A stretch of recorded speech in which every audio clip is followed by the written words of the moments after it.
Joining us now, Congressman Bryan Steil from House Financial Services and Congressman Jeff Van Drew from House Homeland Security. Gentlemen, thank you both so much for joining us tonight. We want to show more back and forth from the White House seesawing. Watch the president first say, yeah, a recession is, quote, possible. Then you're going to hear the press secretary try to take that back. Watch. I don't think there will be a recession. If it is, it'll be a very slight recession. You just said that a slight recession is possible. So it is possible. We passed $368 billion worth of help, which, as the same bankers talk about, is going to bring $1.7 billion off the sidelines in investment. The president has been pretty consistent, has said multiple times in the past, while a recession is possible, he does not think there will be a recession. Okay, as for that investment, it's actually $11 billion, $1,000 trillion. But who's counting? It's D.C. No one does it. Okay, let me back up. Congressman Steil, first to you. Why does Biden's press shop always feel like you're fighting with a flock of seagulls over your head and getting a straight answer? We've had 2 straight quarters of negative growth into the summer. That's a recession.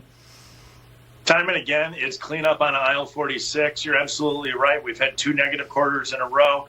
We are in a recession. Americans are feeling it. They can barely afford the things that their families need. All the lights are blinking on the warning screen right now about the situation before us. This administration refuses to address the facts as they're presented. We got to change course. The Biden administration is continuing to refuse to do that. This is why retiring Nancy Pelosi this November 8th is so absolutely critical. Yeah, you know, people are tired of like the constant fighting, the blood feuds, Congressman Van Drew, to Congressman Steil's point.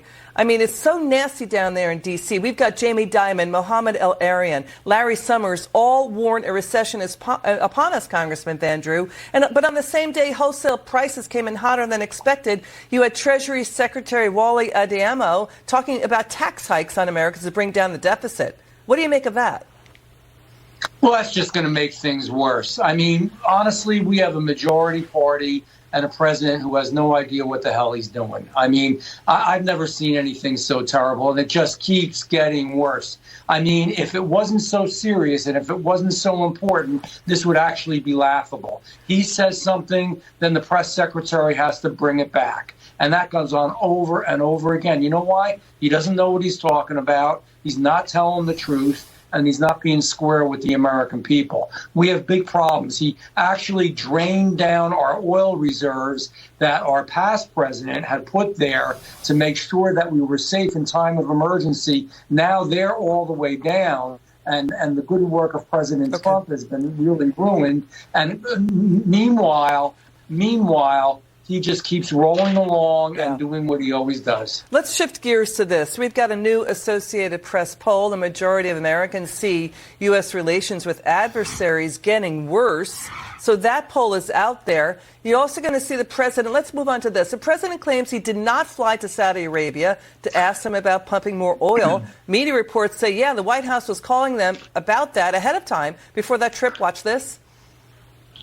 And by the way, let's get straight why I went. I didn't go to one about oil. I went about making sure that we made sure that we weren't going to walk away from the Middle East and what was going on. It wasn't about oil.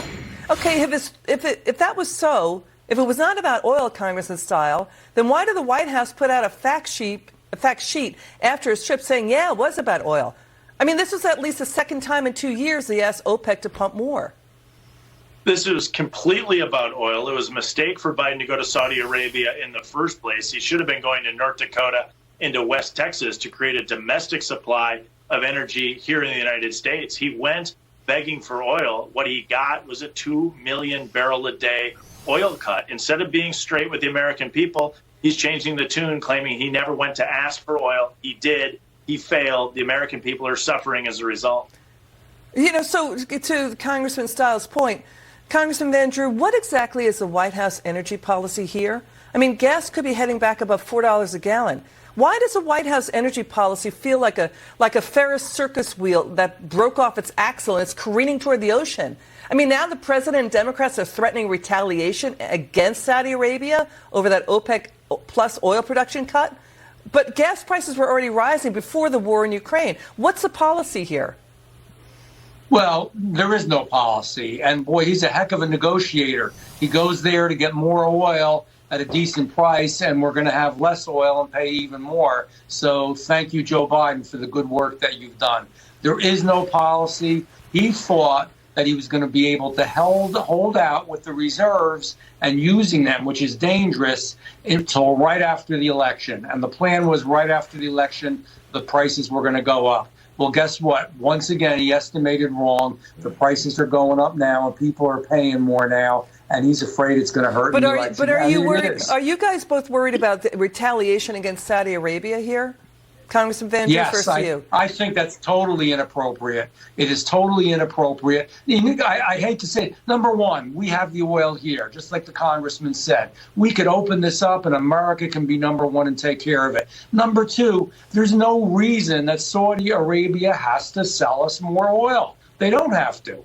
And there's no retaliation that's really appropriate. It's just a better policy we need. The OPEC is citing a slowdown in world economies worldwide. That's also why they're saying they're cutting demand. We understand there's probably more to that. Congressman Steil, where do you come down on retaliating against Saudi Arabia? Well, the Biden administration has a plan. Their plan is to raise prices on American consumers, and they started that by killing the Keystone XL pipeline on day one. They continue to fight against domestic production. But as we got closer to the election and the polls started showing things not going in the president's favor, that's when he started his tour less than 3 months ago, begging for oil. Congressman Steil and Congressman Van Drew, thanks again for joining us tonight. It's good to see you both.